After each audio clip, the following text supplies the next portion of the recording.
ঈদ মুবারক। রাক্ষস রিলিজের পর তো মানে আমি তো এতটা এক্সপেক্টই করিনি আমি যতটা পাচ্ছি, তাই খুবই ভালো লাগছে আর আশা করছি ছবিটা আরো আরো আরো ভালো চলবে।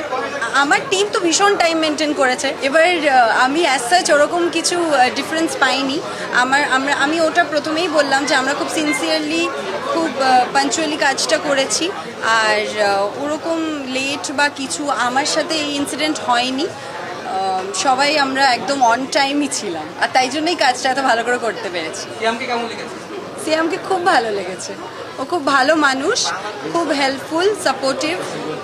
ওর সাথে অভিনয় করতে আমার খুবই ভালো লেগেছে কারণ ও নিজে ভীষণ ভালো অ্যাক্টর। রাক্ষস চুজ করার পিছনে একটাই প্রথম রিজন হচ্ছে যে সবসময় আমরা দেখি সিনেমার গল্প, তো আমার রাক্ষসের গল্প ভীষণ ভালো লেগেছিল, ভীষণ এক্সাইটিং লেগেছিল। আমি নিজেও কমার্শিয়াল সিনেমা ভীষণ ভালোবাসি।